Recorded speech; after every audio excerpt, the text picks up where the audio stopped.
Hello प्यारे बच्चों, कैसे हैं आप लोग। आई होप आप लोग बहुत अच्छे होंगे और आपकी स्टडी भी बहुत अच्छे तरीके से चल रही होगी।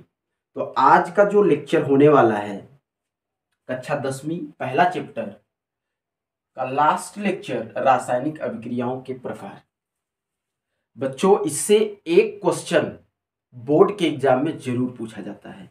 एक अभिक्रिया 2 या 3 नंबर में पूछी जाएगी। ठीक है, अभिक्रिया की ये अभिक्रिया और समीकरण लिखिए उदाहरण सहित। ठीक है, तो आज का जो लेक्चर है बहुत इंपॉर्टेंट है, क्योंकि पहले चैप्टर से अगर कोई क्वेश्चन की श्योरिटी, किसी क्वेश्चन की श्योरिटी एग्जाम में आने की सबसे ज्यादा है तो वो है रासायनिक अभिक्रियाओं के प्रकार। एक अभिक्रिया आनी ही आनी है 10वीं में। ठीक है, चालू करें। पहली अभिक्रिया रेडी है? स्टार्ट। ठीक है, यह है पहली अभिक्रिया। क्या है? संयोजन अभिक्रिया। अच्छा, संयोजन नाम से ही पता चल रहा है कि कहीं न कहीं संयोग समझ में आ रहा है, मतलब जुड़ना। ठीक है, संयोजन मतलब जुड़ाव। कहते हैं ना कि संयोग, हिंदी में भी हमने पढ़ा है संयोग रस वियोग रस। तो संयोग कहाँ पे होता है? जब दो प्रेमी आपस में मिलते हैं, वहां पे संयोग रस होता है। ठीक है, सेम उसी संयोग से बना है संयोजन, मतलब यहां भी कहीं ना कहीं जुड़ेंगे। ठीक, यहां भी कहीं कहीं जुड़ेंगे। तो इसका परिभाषा हम पहले लिख लेते हैं, इसके बाद उदाहरण देखेंगे। ठीक है, परिभाषा क्या लिखेंगे? दो, देखिए, दो या दो से अधिक अधिक अभिकारक, दो या दो से अधिक अभिकारक आपस में मिलके एकल उत्पाद बनाते हैं। बस, संयोजन का मतलब क्या है? जुड़ाव, मतलब मिलना। तो अब देखिए, दो या दो से, या तो दो हो सकते हैं या तो दो से अधिक क्या अभिकारक। तो दो या दो से अधिक अभिकारक, ठीक है, आपस में मिलके एकल उत्पाद बनाते हैं। क्या? अभिकारक। अभी समझ में आ जाएगा। अभिकारक अगर आपको नहीं पता है अभिकारक क्या होता है, उत्पाद क्या होता है, मैं बताता हूं अभी। ठीक है, जैसे उदाहरण के लिए, उदाहरण देखेंगे समझ में आ जाएगा और अच्छे तरीके से। कोयले का दहन, कोयले का दहन, अगर ये अभिक्रिया आती है तो आपको लिखना है। अगर संयोजन अभिक्रिया पूछी जाती है तो आप पहले थोड़ा सा परिभाषा लिखोगे। दो या दो से अधिक अभिकारक आपस में मिलके एकल उत्पाद बनाते हैं।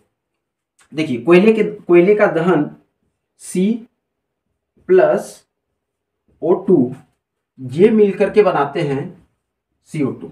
ठीक है, तो तीर के लेफ्ट साइड जो पदार्थ अभिक्रिया में भाग ले रहे होते हैं, इनको बोला जाता है, इनको क्या बोला जाता है? अभिकारक। क्या बोला जाता है? अभिकारक, कारक। ठीक है, और इनको बोला जाता है उत्पाद। जो नया पदार्थ बनता है, जो नया पदार्थ बनता है बच्चों, उसको बोला जाता है उत्पाद। और जो पदार्थ, नए पदार्थ बनाने के लिए जो पदार्थ भाग ले रहे होते हैं उसको बोला जाता है अभिकारक। तो देखिए, परिभाषा क्या है? दो या दो से अधिक। अच्छा, C+O2 या कोई और पदार्थ, अगर कोई और अभिक्रिया है तो यहाँ पे दो। अब देखिए, एक अभिकारक, दो अभिकारक, तो यहाँ पे कितने अभिकारक हैं? दो। दो अभिकारक मिलके उत्पाद कितने बना रहे हैं? एक। यहां सिर्फ एक उत्पाद बनना चाहिए। संयोजन अभिक्रिया की जब भी बात होगी तो दो या दो से अधिक अभिकारक, एक, दो या दो से अधिक भी हो सकते हैं, दो या दो से अधिक अभिकारक आपस में मिलके एकल उत्पाद, हाँ, उत्पाद एक होना चाहिए। एकल मतलब एक उत्पाद बनाते हैं। तो ऐसी अभिक्रिया को क्या बोलेंगे? संयोजन अभिक्रिया। मजा आया? समझ में आया? संयोजन अभिक्रिया क्या है? दो या दो से अधिक अभिकारक आपस में मिलके एकल उत्पाद बनाते हैं। ऐसी अभिक्रिया को संयोजन अभिक्रिया कहते हैं। ठीक है, अब देखिए सी मतलब कोयला, सी मतलब कोयला कार्बन। तो अब देखिए सी, जैसे कोयले की अगर मैं बात करूं, कोयले का दहन, तो हम क्या करते हैं, कोयला हमने लिया, उसमें आग लगाई और कोयला जलने लगा, जल करके क्या निकला, उससे धुआं निकला। धुआं मतलब कार्बन डाइऑक्साइड। ठीक, तो कोयला कैसा है, ठोस है। ठोस के लिए बच्चों यहां पे हम साइन भी लिखते हैं सॉलिड। ठीक है, ऐसे लिख देंगे, इससे ये पता चलेगा कि ठोस सॉलिड है। सॉलिड का मतलब ठोस, तो कोयला कैसा है, ठोस। अब ऑक्सीजन को क्या लिखें, ऑक्सीजन गैस है। ऑक्सीजन क्या है, हवा के अंदर मिली रहती है। तो कोयला हवा से ऑक्सीजन लेकर के जलना स्टार्ट करता है। तो ऑक्सीजन के लिए हम जी लगाएंगे, जी मतलब गैस, जी मतलब गैस। और जो कार्बन डाइऑक्साइड धुआं निकला वो भी तो गैस ही है, तो इसको भी क्या लिखेंगे, गैस। ये उदाहरण है कोयले का दहन। देखिए कार्बन प्लस O2 और बना CO2, कार्बन डाइऑक्साइड। ठीक है, तो संयोजन अभिक्रिया आपको समझ में आ गई, बिल्कुल। समझ में आ गया ना? Yes sir. ठीक है, अब एक उदाहरण और देख लेते हैं तो क्लियर हो जाएगा संयोजन अभिक्रिया में। ठीक है, कोयले का दहन पहला था, दूसरे में हम ले लेते हैं जल का निर्माण, जल का निर्माण। तो बच्चों आप सभी ने जल के निर्माण के बारे में, जल के बारे में आप जानते होंगे। जल का फार्मूला क्या होता है, H2O। जल का फार्मूला क्या होता है, H2O। अब मिलेगा कैसे, देखिए 2H2 यहां लिया प्लस 2H2 यहां लिया और हो जाएगा O2, और ये मिलकर के बनाएगा 2H2O। अब इसमें भी देखिए क्या ये संयोजन अभिक्रिया का उदाहरण है या नहीं है। देखिए एक अभिकारक, एक इधर अभिकारक, दो अभिकारक हो गए और उत्पाद में क्या बना, एक H2O बना। हालांकि दो H2O बना है, लेकिन ये है तो H2O ही है, तो पानी ही, यहां दो लिखा हुआ है क्योंकि कितना H2 है, दो H2 है। ठीक, प्लस करके कुछ और बनता तो हम कहते हैं एक से ज्यादा उत्पाद बना है, लेकिन यहाँ पे एक उत्पाद बना है। ठीक, तो दो या दो से अधिक अभिकारक आपस में मिलके एकल उत्पाद जब बनाते हैं तो संयोजन अभिक्रिया कहलाती है। उदाहरण के लिए कोयले का दहन, जल का निर्माण। ठीक है, अब देखिए H2 क्या है, यहां पे H2 क्या है, गैस है, हाइड्रोजन गैस, तो इसको G लिखेंगे। O2 क्या है, O2 क्या है, ये भी ऑक्सीजन, इसको भी G लिखेंगे। अच्छा H2O क्या है, H2O जल मतलब लिक्विड, तो यहां पे लिखेंगे L। ठीक, तो ये है जल का निर्माण। उदाहरण किसका है, संयोजन अभिक्रिया का। चलिए अब दूसरी अभिक्रिया को देखते हैं। अब हम चलते हैं दूसरी अभिक्रिया पे। दूसरी अभिक्रिया में हम लोग पढ़ने वाले हैं उष्मा क्षेपी अभिक्रिया, उष्मा क्षेपी अभिक्रिया। तो आपने जैसा देखा कि हमने देखा पहले संयोजन अभिक्रिया। संयोजन अभिक्रिया में क्या होता है कि दो या दो से अधिक अभिकारक आपस में मिल करके उत्पाद बनाते हैं। ठीक, अगर उत्पाद बनते टाइम उष्मा अगर उत्पन्न हो रही हो, क्या उत्पन्न हो रही हो, उष्मा। ठीक है, अगर उष्मा उत्पन्न हो रही हो, उष्मा का मतलब होता है हीट, ताप उत्पन्न हो रही हो, तो उस अभिक्रिया को बोला जाएगा बच्चों, उस अभिक्रिया को बोला जाएगा उष्मा क्षेपी अभिक्रिया। उदाहरण में लिखूंगा तो आपको तुरंत समझ में आ जाएगा। इसमें क्या लिख सकते हैं, इसमें हम लिख क्या सकते हैं, देखना। ठीक है, उष्मा क्षेपी अभिक्रिया को लिखेंगे कैसे, जिन अभिक्रियाओं में उत्पाद के साथ, सिंपल हम अभिक्रिया के बारे में परिभाषा लिखेंगे, जिन अभिक्रियाओं में उत्पाद के साथ उष्मा उत्पन्न,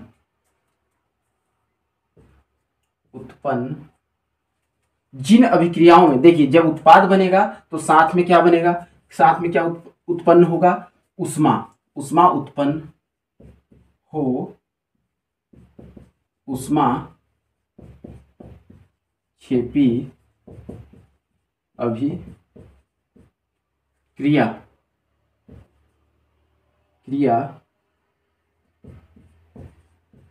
कहते हैं, ऊष्माक्षेपी अभिक्रिया कहते हैं। ठीक, देखिए जिन अभिक्रियाओं में उत्पाद के साथ ऊष्मा भी उत्पन्न हो, देखिए उदाहरण देख लेते हैं, जैसे प्राकृतिक गैस का जलना, प्राकृतिक गैस का जलना, ठीक है, प्राकृतिक गैस का जलना। ठीक, प्राकृतिक गैस में क्या लेंगे, मेथेन गैस। ठीक, और मेथेन गैस उस अभिक्रिया को आप लोग यहाँ पे लिखेंगे भी, क्या लिखेंगे, मेथेन CH4। ठीक है, अच्छा CH4 क्या है, गैस है, तो यहाँ पे G लगा देंगे, गैस भी लगा देंगे, प्लस, ठीक है, CH4 प्लस 2O2, O2 मतलब ऑक्सीजन, ये मिल करके क्या बनेगा, क्या बनेगा, ये मिल करके क्या बनेगा, देखिए CH4 गैस है, 2O2 ऑक्सीजन है, और ये मिल करके बनेगा CO2 प्लस 2H2O। ठीक है, CO2 प्लस 2H2O। CO2 क्या है, गैस है, CO2 क्या है, गैस है, और 2H2O क्या है, भाप, ये भी गैस, और प्लस साथ में लिखेंगे उष्मा, साथ में लिखेंगे उष्मा। ठीक है, क्या हो गया, CH4 methane plus O2 oxygen, और यहाँ पे CO2 कार्बन डाइऑक्साइड बना, और कार्बन डाइऑक्साइड के साथ 2H2O भाप के रूप में, ठीक है, गैस, और प्लस मेन क्या है, उष्मा, ये क्या है, उष्मा। इसको मेथेन गैस का जलना या फिर प्राकृतिक गैस का जलना क्या कहलाता है, ऊष्माक्षेपी का एक उदाहरण है। दोस्तों एक नंबर का एक क्वेश्चन पूछा जाता है, एक नंबर का एक क्वेश्चन पूछा जाता है, श्वसन, श्वसन कैसी अभिक्रिया है, ऊष्माक्षेपी अभिक्रिया है, क्षेपी अभिक्रिया। ये पूछा जा सकता है कि श्वसन कैसी अभिक्रिया है, श्वसन जो हम सांस लेते हैं, ये जो सांस ले रहे हैं, ये भी एक अभिक्रिया है, तो ये दोस्तों कैसी अभिक्रिया है, एक ऊष्माक्षेपी अभिक्रिया है। आपको अगर मैं समझाऊं कि आपको अगर हो सकता है कि डाउट हो कि श्वसन कैसे ऊष्माक्षेपी अभिक्रिया हो सकती है, क्योंकि श्वसन हम सांस ले रहे हैं, ऊर्जा दिख नहीं रही है। तो देखिए होता ये है, क्या होता है कि जैसे हम सांस लिए, अंदर ऑक्सीजन गया, ठीक है, अंदर ऑक्सीजन गया, और जो भोजन हम खाए हुए हैं वो पचने के बाद बनता है ग्लूकोज। ठीक है, तो इधर से ऑक्सीजन ग्लूकोज के साथ रिएक्ट करके कार्बन डाइऑक्साइड और भी चीजें बनाता है, और साथ में ऊर्जा देता है। ठीक है, साथ में ऊष्मा उत्पन्न होती है, और उसी ऊष्मा, उसी ऊर्जा की मदद से हम बोल पा रहे हैं, हम चलते हैं, दौड़ते हैं और काम करते हैं। तो श्वसन भी कैसी अभिक्रिया है, एक ऊष्माक्षेपी अभिक्रिया है। ये एक नंबर का क्वेश्चन बन सकता है। ठीक है, एक नंबर का क्वेश्चन बन सकता है। ठीक, तो हमने क्या पढ़ लिया, पहला पढ़ा ऊष्मा संयोजन अभिक्रिया, और दूसरा ऊष्माक्षेपी अभिक्रिया। अब चलते हैं तीसरी अभिक्रिया पे। ठीक है, वियोजन, वही फिर वियोग रस, संयोग रस। तो संयोग में क्या होता था, दो प्रेमी आपस में मिलते थे, और वियोग का मतलब क्या होता था कि दो प्रेमी आप एक दूसरे से बिछड़ जाते थे। तो यहां भी वियोजन का मतलब वही है कि यहां पे क्या होगा कि कोई एक अभिकारक होगा जो दो हिस्सों में, तीन हिस्सों में टूटेगा। ठीक, तो क्या लिख सकते हैं, इसमें लिखेंगे क्या,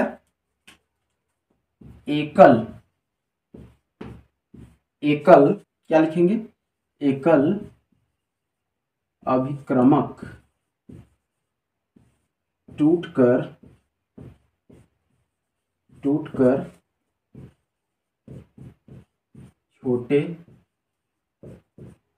छोटे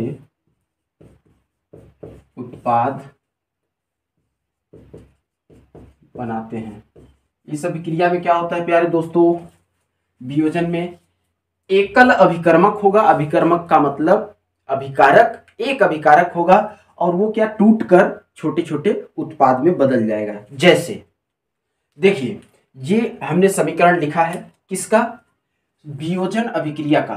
तो इसमें क्या हो रहा है, इसमें क्या हो रहा है, एक उत्पाद है, इसमें क्या हो रहा है, एक अभिकारक है, और ये क्या हो रहा है कि एक अभिकर्मक, एकल अभिकर्मक, मतलब एक अभिकर्मक टूट कर छोटे छोटे उत्पाद बनाते हैं। ठीक है, एक उत्पाद बना, दो उत्पाद बना, तीन उत्पाद बना। तो छोटे छोटे क्या किया, एक अभिकर्मक टूटकर छोटे छोटे उत्पाद बनाते हैं। ऐसी अभिक्रिया को वियोजन अभिक्रिया कहते हैं। ठीक, अच्छा, इसका नाम क्या है, देखिए FeSO4 सॉलिड, ये सॉलिड फॉर्म में रहेगा और इसका नाम होता है फेरस सल्फेट, नाम भी लिख सकते हैं फेरस सल्फेट। ठीक है, इसको बोलते हैं फेरिक ऑक्साइड, इसको बोलते हैं फेरिक ऑक्साइड, और ये हो जाएगा सल्फर डाई ऑक्साइड, और ये हो जाएगा सल्फर ट्राई ऑक्साइड। ठीक है, ये नाम है, ये क्या है, नाम है। तो हमारे पास फेरस सल्फेट था। ठीक है, इसको हमने उष्मा दिया, इसको उष्मा हमने दिया, और ये जो एकल अभिकर्मक था, देखिए एकल अभिकर्मक यहाँ पे एक है, टूट कर छोटे छोटे उत्पाद बनाते हैं। तो छोटे छोटे उत्पाद बनाया। ठीक, ऐसी अभिक्रिया को बोला जाएगा वियोजन अभिक्रिया। ठीक है, कितना सरल है सरल कि नहीं है। ठीक है, इसके आगे बढ़े नेक्स्ट अभिक्रिया पे। चलिए विस्थापन अभिक्रिया। बच्चों, अब हम पढ़ेंगे विस्थापन अभिक्रिया। विस्थापन का मतलब क्या होता है, विस्थापन का मतलब क्या होता है, विस्थापन का मतलब क्या होता है, जैसे इस मार्कर की मदद से हम लोग समझेंगे। ठीक, ये लाल वाला क्या है कि कमजोर मार्कर है। ठीक है, लाल वाला क्या है, कमजोर मार्कर है, और ये थोड़ा सा स्ट्रांग है, मजबूत है, ठीक, ताकतवर है। तो ये क्या करेगा, ताकतवर इस कमजोर वाले को हटा करके और उसके स्थान पे ये बैठ जाएगा। बैठ भी नहीं रहा है, अच्छा मार्कर दूसरा है, बट आप समझो। ठीक है, ये लाल वाले को हटा करके यहाँ पे बैठ गया। क्यों, क्योंकि ये ताकतवर था और वो कमजोर था। तो कुछ ऐसा ही विस्थापन अभिक्रिया में होता है कि कोई बहुत अधिक क्रियाशील पदार्थ यानी ताकतवर पदार्थ कमजोर यानी कम क्रियाशील वाले पदार्थ को हटा करके उसके स्थान पे ताकतवर वाला यानी ज्यादा क्रियाशील वाला पदार्थ बैठ जाता है।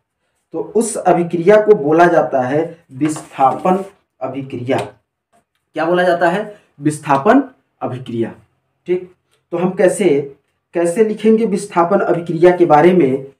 देखिए, इसमें लिखेंगे अधिक, जो हम समझेंगे वही लिखेंगे। इसमें अधिक क्रियाशील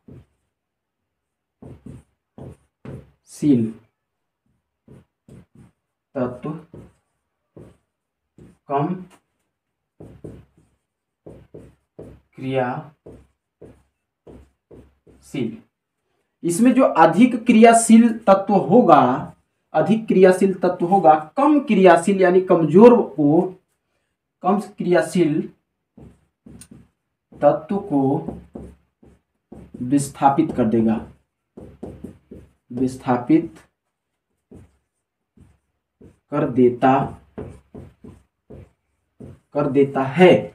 ठीक है, तो इसमें अधिक क्रियाशील वाला जो तत्व होगा कम क्रियाशील वाले तत्व को यानी कमजोर वाले को क्या करेगा, विस्थापित कर देगा, यानी उसको हटा करके उसके स्थान पे ज्यादा क्रियाशील वाला तत्व बैठ जाएगा। उदाहरण में क्या लिखेंगे, उदाहरण लिख लेंगे लोहे की कील पर, अच्छा ये समझ में नहीं आ रहा होगा लेकिन मैं अभी तुरंत समझाता हूं आपको एक वीडियो के माध्यम से, ठीक है। लोहे की कील पर भूरे रंग की कॉपर की परत का जमना, ठीक है, लिखा जमना, ठीक है। ये अभिक्रिया लिखी हुई है। देखिए Fe मतलब आयरन, Fe का मतलब क्या है आयरन, CuSO4 का मतलब कॉपर सल्फेट। अच्छा आप लिख लीजिए कॉपर सल्फेट, ठीक है। Fe मतलब सॉलिड, ठीक है। AQ का मतलब होता है एक्वस, ठीक है। एक्वस सॉल्यूशन, मतलब जहां पे सॉल्यूशन एक्वस सॉल्यूशन होगा वहां पे AQ लिखा जाएगा।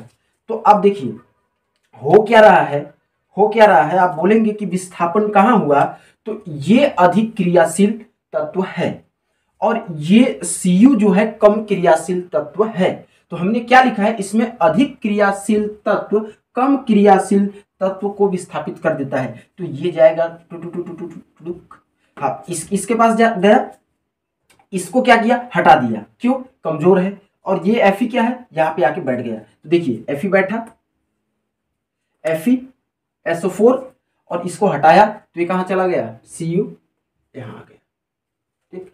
तो ऐसी अभिक्रिया को जिसमें अधिक क्रियाशील तत्व कम क्रियाशील तत्व को विस्थापित कर देता है उसको बोला जाता है विस्थापन अभिक्रिया। तो देखिए ये अधिक क्रियाशील था, इसको हटा करके विस्थापित कर दिया यानी हटा दिया और खुद जाके बैठ गया, जगह ले लिया। ऐसी अभिक्रिया को विस्थापन अभिक्रिया बोला जाता है, ठीक। अब चलेंगे अगली अभिक्रिया की ओर। गर्मी थोड़ा बहुत ज्यादा है।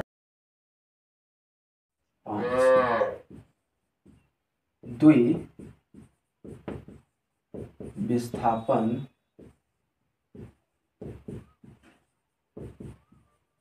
अभिक्रिया,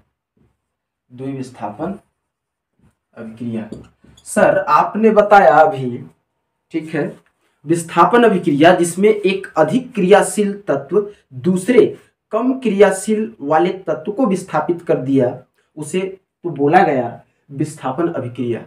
अब ये क्या आ गया, द्विविस्थापन अभिक्रिया। तो द्विविस्थापन अभिक्रिया में दो तत्व ऐसे आपस में एक दूसरे को विस्थापित करेंगे।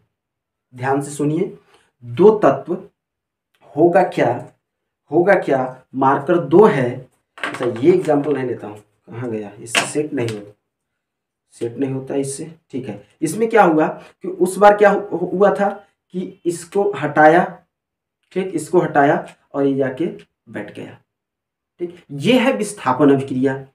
और अगर मैं कहूं कि ये इसको हटाया और इसके स्थान पे ये बैठ गया और ये बोला कि नहीं मेरे स्थान पे अगर तुम बैठ रहे हो तो मैं भी तुम्हें विस्थापित करके तुम्हारे स्थान पे बैठूंगा, तो ये एक दूसरे के आयन एक दूसरे को विस्थापित करते हैं, ठीक।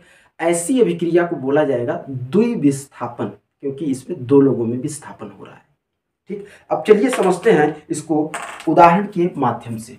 पहले इसको लिखेंगे, द्विविस्थापन अभिक्रिया में हम लिखेंगे क्या, ठीक है, दो यौगिकों के आयनों के आदान प्रदान से अभिक्रिया होती है, ठीक। इसमें क्या होगा कि दो यौगिक होंगे, एक दूसरे वाले को विस्थापित करेगा तो दूसरा वाला पहले वाले को विस्थापित करेगा और दोनों एक दूसरे का स्थान चेंज करके आपस में बदल के बैठ जाएंगे। ऐसी अभिक्रिया को बोला जाएगा द्विविस्थापन अभिक्रिया। उदाहरण, हालांकि अभिक्रिया देखिए आपको रटना ही पड़ेगा। ये क्या है, इसका नाम है सोडियम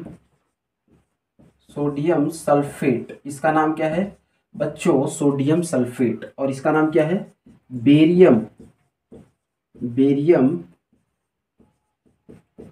क्लोराइड। इसका नाम क्या है, बेरियम क्लोराइड। क्यों, ये नाम है भाई बच्चे, ये क्या है, नाम है। ये नाम तो याद करना पड़ेगा आपको ना। नाम तो जैसे H2O क्या है, ठीक है, H2O क्या है, H2O वाटर है, तो क्यों है, नाम है उसका, तो आपको नाम याद करना पड़ेगा Na2SO4। ठीक है, SO4 क्या होता है, सल्फेट होता है। ठीक, SO4 क्या होता है, सल्फेट। ये क्या होता है, सोडियम, सोडियम सल्फेट। ठीक है, Cl2 क्लोराइड, तो barium Ba, barium, barium chloride. अब होगा क्या, मेन मुद्दे पे आते हैं आप लोग, अब मेन मुद्दे पे आते हैं, होगा क्या देखना, ये जो है Na2 जो है और इधर Ba, इनमें आपस में एक दूसरे को बोलेंगे, ये बोलेगा मैं तुम्हारे स्थान पे, और ये बोलेगा ठीक है तुम मेरे स्थान पे आ रहे हो तो मैं भी तुम्हारा स्थान ले लेता हूं, आपस में बदल जाते हैं, तो ऐसी अभिक्रिया को बोला जाएगा द्विविस्थापन अभिक्रिया। तो बनेगा क्या, बनेगा क्या, इसमें BaSO4, BaSO4, देखिए SO4 और साथ में कौन था, Na था, तो Na को इतने को हटाया और Ba आके बैठ गया, BaSO4 बन गया, और इधर क्या बन जाएगा, फिर बचा क्या, 2Na है ना, और इधर 2Cl2, तो ये बनेगा +2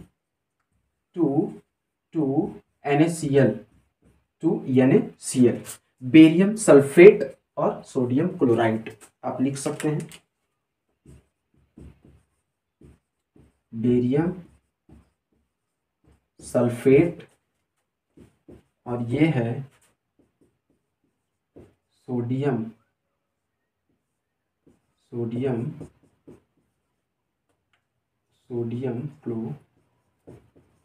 क्लोराइड। बच्चों तो ये अभिक्रिया कैसी अभिक्रिया है, द्विविस्थापन अभिक्रिया।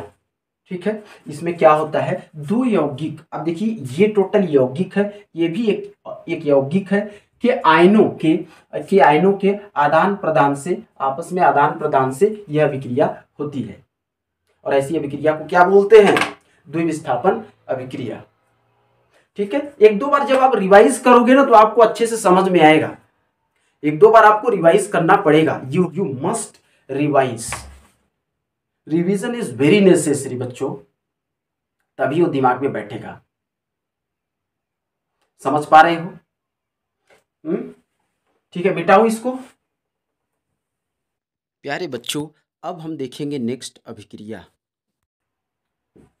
उपचयन। उपचयन अभिक्रिया, कौन सी अभिक्रिया बच्चों, कौन सी अभिक्रिया बच्चों, एक बार बोलो, कौन सी अभिक्रिया, उपचयन, किधर गया मार्कर भाई, रेड वाला, ठीक है, उपचयन अभिक्रिया। पहले परिभाषा लिख रहा हूं, इसके बाद मैं समझाऊंगा, इसके बाद आपको अच्छे से समझ में आएगा। तो किसी पदार्थ में ऑक्सीजन की वृद्धि अथवा हाइड्रोजन का ह्रास हो, ह्रास मतलब कमी हो, ह्रास हो, अथवा दोनों हो, अथवा दोनों हो, वहां पे कौन सी अभिक्रिया होगी, उपचयन, उपचयन, उपचयन अभिक्रिया। ठीक, कहलाती है।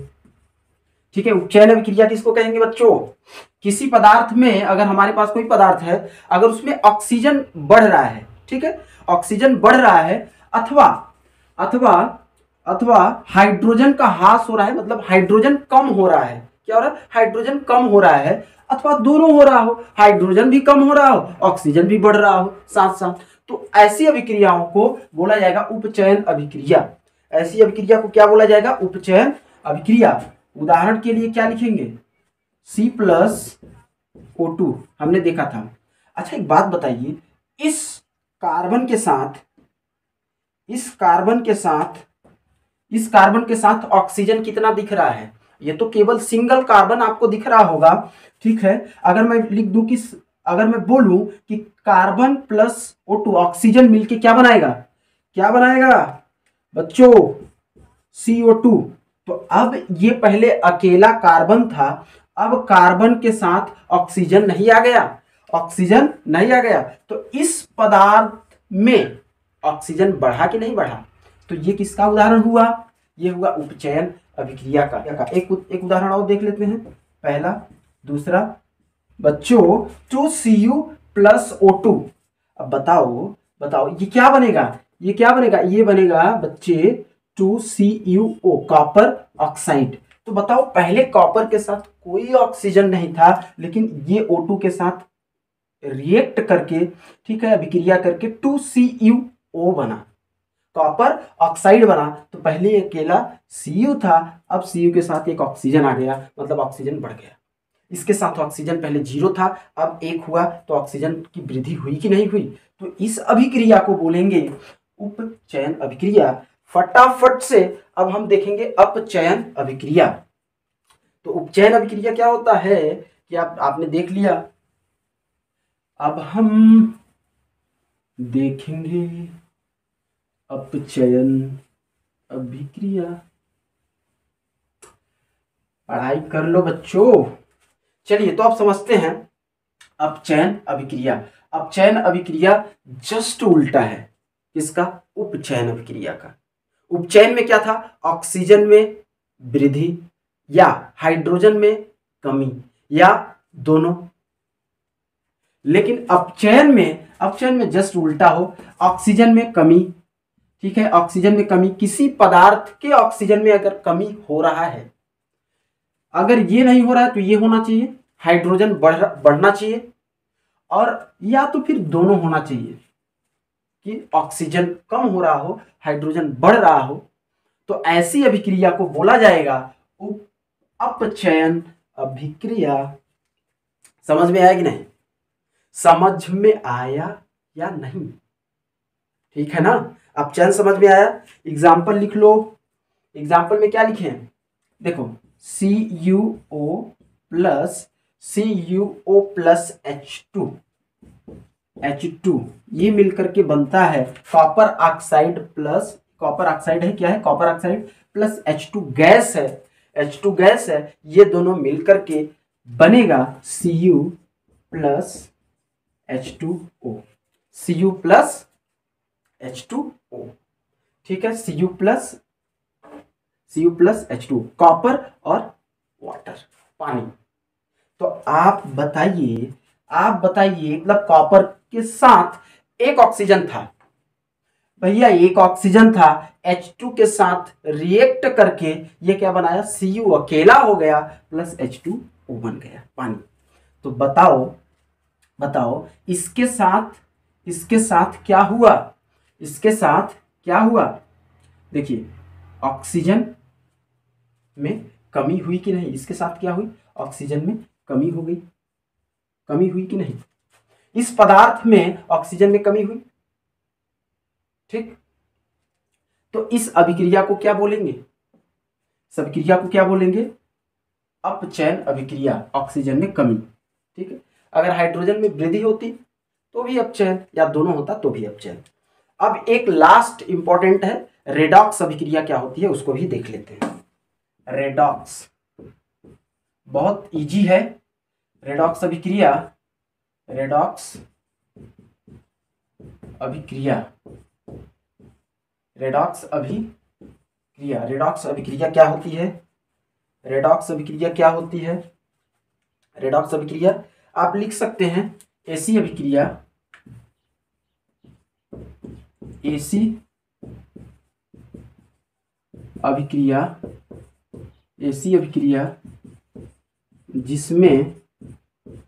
जिसमें उपचयन, अच्छा इसमें क्या है ना, रेडॉक्स अभिक्रिया क्या है, ऐसी अभिक्रिया है जिसमें उपचयन भी होगा और अपचयन भी होगा, दोनों एक ही अभिक्रिया में अगर हो रहे हैं, उपचयन और अपचयन, तो ऐसी अभिक्रिया को रेडॉक्स अभिक्रिया बोलते हैं। ऐसी अभिक्रिया जिसमें उपचयन तथा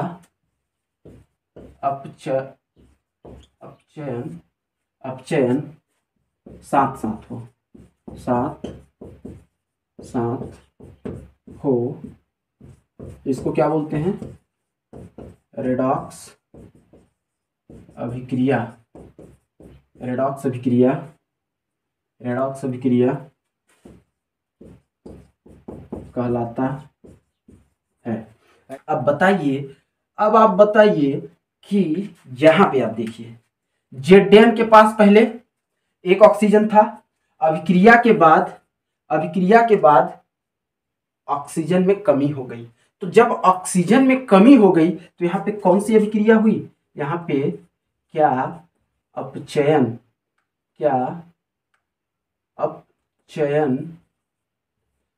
अभिक्रिया नहीं हुआ? क्योंकि ऑक्सीजन में कमी हुई। अब कार्बन के पास कोई ऑक्सीजन नहीं था, लेकिन यहाँ पे कार्बन के साथ एक ऑक्सीजन आ गया, मतलब कि ऑक्सीजन में वृद्धि, उपचयन। क्या यहाँ पे उपचयन अभिक्रिया नहीं हुई? बिल्कुल हुई। तो यहाँ पे उपचयन हो रहा है, यहाँ पे अपचयन हो रहा है एक ही साथ। तो ऐसी अभिक्रिया को बोलेंगे रेडॉक्स अभिक्रिया। और ये रासायनिक अभिक्रियाओं के प्रकार समाप्त होता है। ठीक है, तो ध्यान रखिए कि इससे एक क्वेश्चन, एक अभिक्रिया जरूर पूछी जाएगी। Thank you so much.